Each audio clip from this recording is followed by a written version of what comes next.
Қорғаныстар 72-73 бөлімдері бүгінгі бөлімі тағы да өте қызықты сериал эпизодқа толы болады. Барлығы саммиттің операциясының алдында жиналып кешкі ас береді. Яғни көңілді бауырлар. Барлығы саммиттің көңілін көтеріп, сен жақсы ораласың, сен футболшы боласың деп мақтау айтып жатыр. Осы кезде есік ашылып, қонаққа тіпті дәрігер Селми ханым мен оның қызы Ада келеді. Ал саммиттің қарындасы оларды қызғанып біртүрлі көзбен қарайды. Ол саммитті барлығынан да қызғанады. Дебран мен Азизенің суретіне қарап отқан Дебранның ағасы, өгей ағасы Прат. Ол Дебраннан барлығын тартып алам, сен бақытты болуға лайықты емессің дейді. Осындай мисыздар да болады екен, біреудің бақытын, біреудің әйелін. Ал мұнда Фидам жылап отыр. Өйткені саммит отаға түсті. Саммиттің тірі қалмайтынына Фидам сондай сенімді.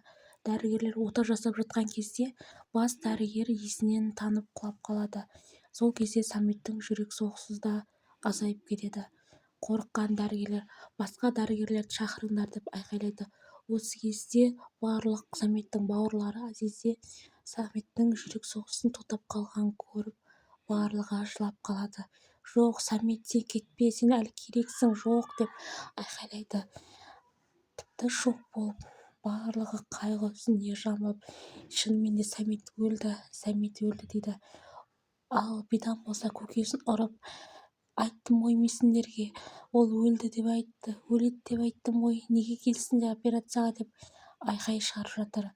Прат қонақ үйге жайғасып, тіпті қасына Ябузы да алды. Ал мұнда Бехап төре барлығына ашуланып жүр. Десе де шындықты ұлына айта алмайды. Ол әйелімен кездесіп, енді не істемек туралы тіпті Новидан қонақ үй салып жатқанын айтты. Бидан Саммит есін жиды.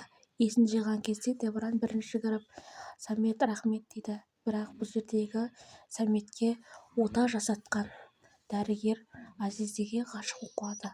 Оны бірден Дебран сезеді. Далада екеуі сөйлесіп және құшақтасып, бір-біріне сезімдерін білдіреді. Сен мені қасымда жүрдің, тастап кетпедің, көп рахмет деп Дебранға екеуі сөйлесіп отыр Азизе.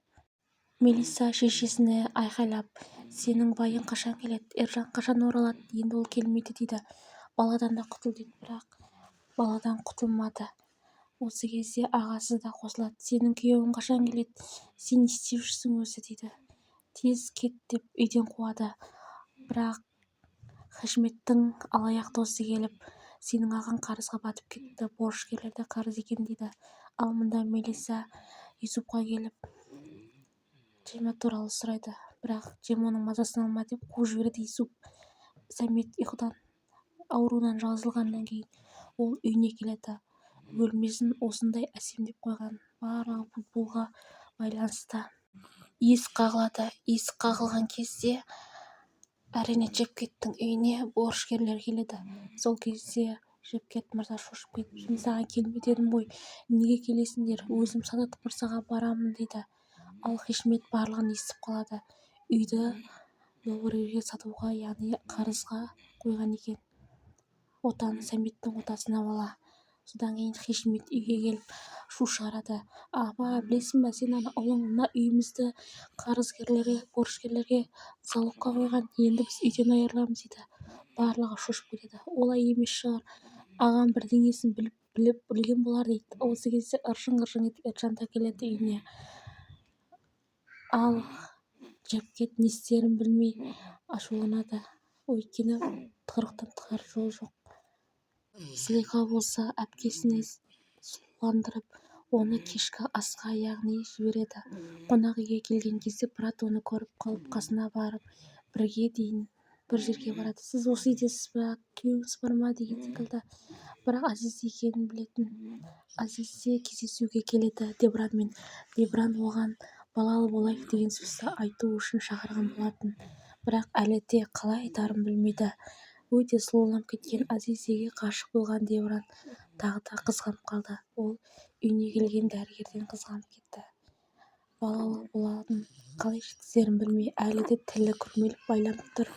келесі сериясында тағы да қызықты кадрлер болады. Жалғасы бар.